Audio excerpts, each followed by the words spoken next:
On a hot day in August 1963, Dr. Martin Luther King Jr. delivered a speech that would define the civil rights movement and his legacy.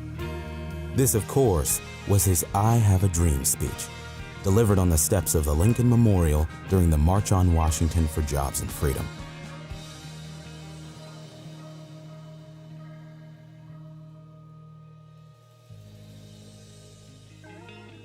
I have a dream that my 4 little children will one day live in a nation where they will not be judged by the color of their skin, but by the content of their character. I have a dream today. The March on Washington served as a massive push for economic and political justice for African Americans. Held during the year celebrating the 100th anniversary of the Emancipation Proclamation, crowds marched on the National Mall to watch a variety of musical performances and speeches.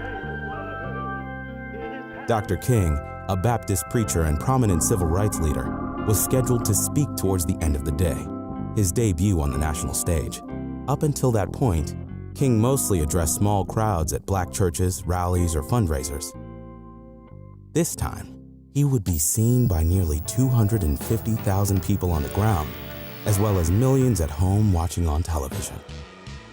This was an opportunity to reach a wide audience and persuade the public and the government to take action against racial injustice. The night before, King worked with a close group of advisors to get the speech just right. They worked through the night, settling on a final draft in the pre-dawn hours of August 28.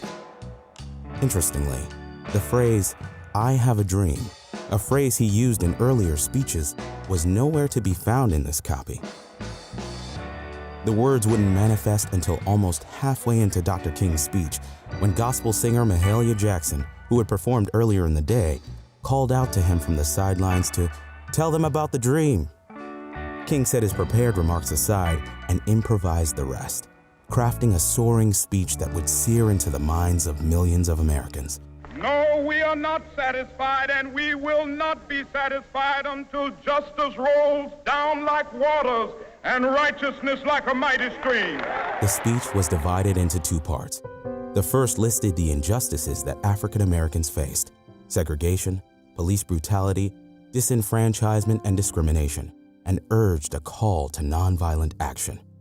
The second launched into King's dream of peace and racial harmony, a vision of a future in which people will not be judged by the color of their skin, but by the content of their character.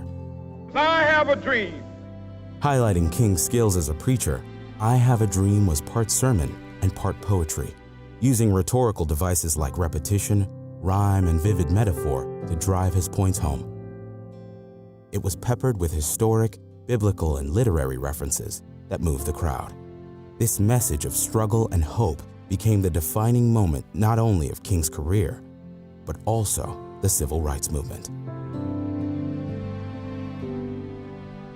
Both the speech and the March on Washington were credited with helping secure the passage of the Civil Rights Act of 1964, a landmark piece of legislation that ended segregation and banned discrimination on the basis of race or sex in the workplace. Free at last! Free at last! Thank God Almighty, we are free at last! The speech also resonated with activists around the globe. I have a dream, the phrase that wasn't even meant to be in his final draft, appeared in political actions all around the world. It's considered one of the world's most transformative and influential speeches, alongside others like Abraham Lincoln's Gettysburg Address and Winston Churchill's Blood, Toil, Tears, and Sweat.